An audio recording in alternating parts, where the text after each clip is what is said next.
हम सभी ने अपने बचपन से ही बड़ों से स्वर्ग और नर्क के बारे में सुना है। सभी धर्मों में इसका उल्लेख भी हमको मिलता ही है।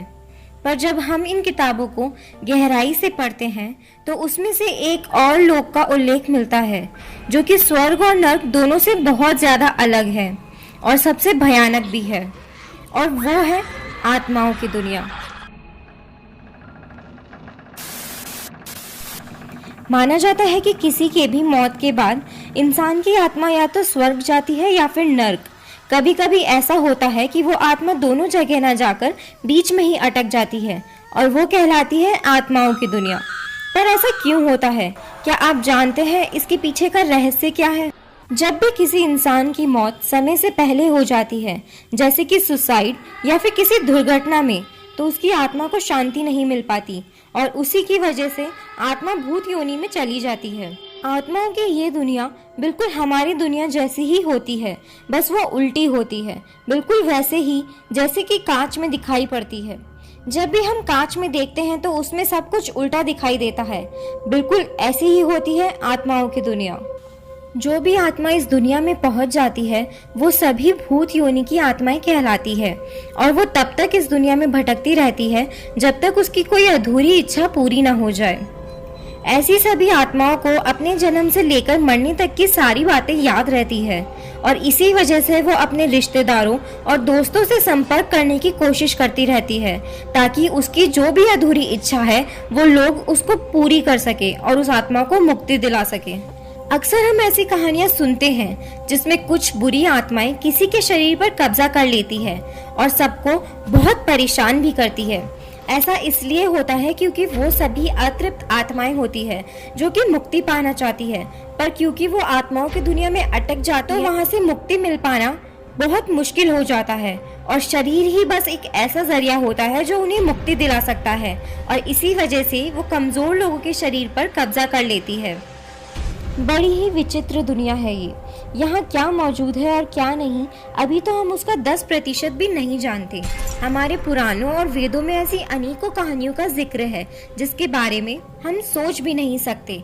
उसी में हमको ये भी जानने को मिलता है कि इंसान आत्माओं के दुनिया से संपर्क भी साध सकता है, पर उसके लिए उन्हें पहले एक आत्मा का आवाहन करना पड़ता है और वो ही आत्मा उन्हें उस दुनिया में ले जा सकती है। पर ऐसा करना खुद ही खुद की मौत को बुलावट देने से कम नहीं होगा।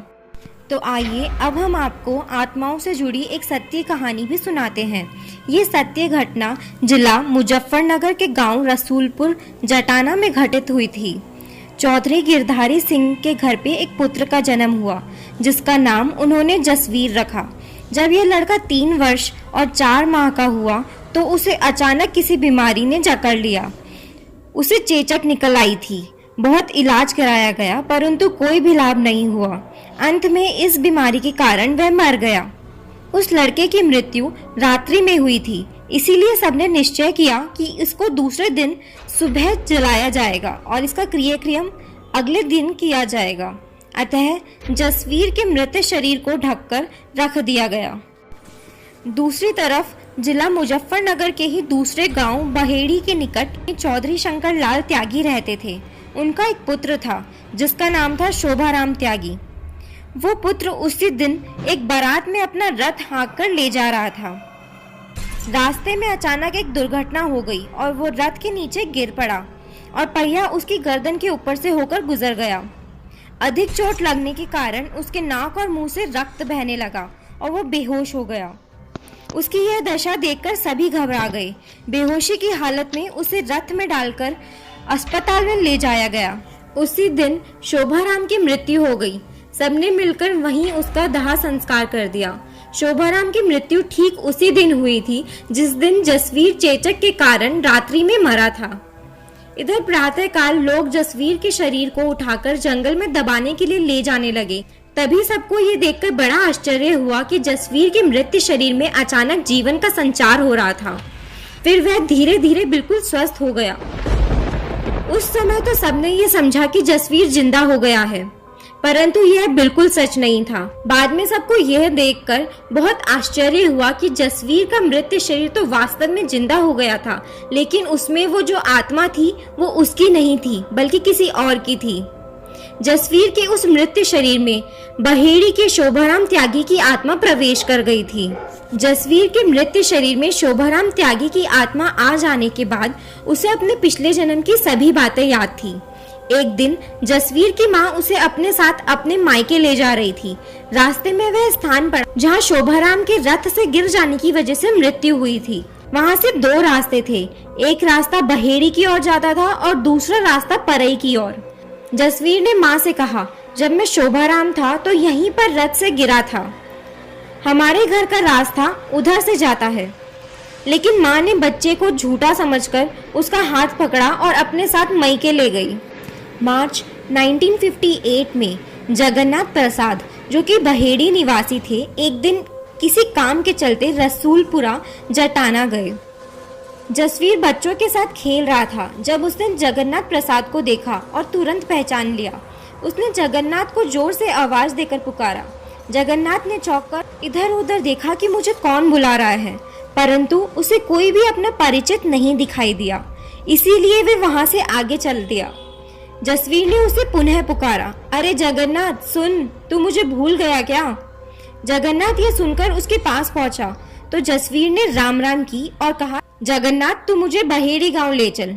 जगन्नाथ ने उसे पहले कभी नहीं देखा था और ना ही वह उसे जानता था, अतः उसने आश्चर्य से पूछा, अरे तू कौन है और किसका लड़का है? इस पर जसवीर ने स्वयं को शंकरलाल त्यागी का पुत्र होना बताया। जब जगन्नाथ प्रसाद ने आश्चर्यचकित होकर पूछा, तू फिर यहाँ कैसे आया? उत्तर में जसवीर ने कहा, रथ से गिरने के कारण मेरी मृत्यु हो गई थी, जिसके बाद जसवीर के मृत्यु शरीर में मैं प्रवेश कर गया था। जगन्नाथ प्रसाद जब अपने गांव बहेड़ी गया तो उसने पूरी घटना गांव वालों को सुनाई। इस पर सभी लोग आश्चर्यचकित रह गए। उसके ताऊजी, चाचा आदि घर वाले रसूलपुर जटाना गए। लड़के जसवीर ने तुरंत ही सबको पहचान लिया। सबका नाम ले लेकर उसने राम राम किया। लड़के के संबंधियों ने उससे अनेकों प्रश्न पूछे। उसने सभी प्रश्नों का बड़ा ही संतोषजनक उत्तर भी दिया। फिर सब लोग जसवीर को लेकर बहेड़ी गांव की ओर चल दिए और रोना मिल स्टेशन पर उसे आगे आगे चलने को कहा। वह सबसे आगे आगे चलता जा रहा था और वो सीधे अपने घर पहुंच गया। घर में उसने सबको यथोचित संबोधन करके पुकारा और कहा, अब मैं अपने इसी घर में रहूंगा, वापस नहीं जाऊंगा। अब जसवीर दोनों जगह रहता है, कभी वो बहेड़ी चला जाता है, कभी रसूलपुर जटाना आ जाता है। ब्राह्मण युवक योगी नहीं था, फिर वो कैसे जसवीर के शरीर में प्रवेश कर गया? इसका उत्तर लाल किताब इस प्रकार देती है, जब मनुष्य की अल्प आयु में मृत्यु हो जाती है तो वह बहुत सी वासनाओं के कारण अतृप्त रह जाता है। यदि उसको कोई खाली शरीर मिलता है तो वो उसमें प्रवेश कर जाता है। हमारी आज की ये कहानी 100% सत्य है और ये कहानी लाल किताब में लिखी गई है। आशा करते हैं कि आपको हमारी ये कहानी पसंद आई होगी। अगर ऐसा है तो प्लीज इसे लाइक करिए और शेयर करिए, साथ ही में कमेंट करिए और सब्सक्राइब करिए हमारा चैनल और पास ही में मौजूद बेल आइकन को भी दबा दीजिए ताकि आगे आने वाली सभी वीडियोस की नोटिफिकेशंस आपको यूं ही मिलती रहे। धन्यवाद।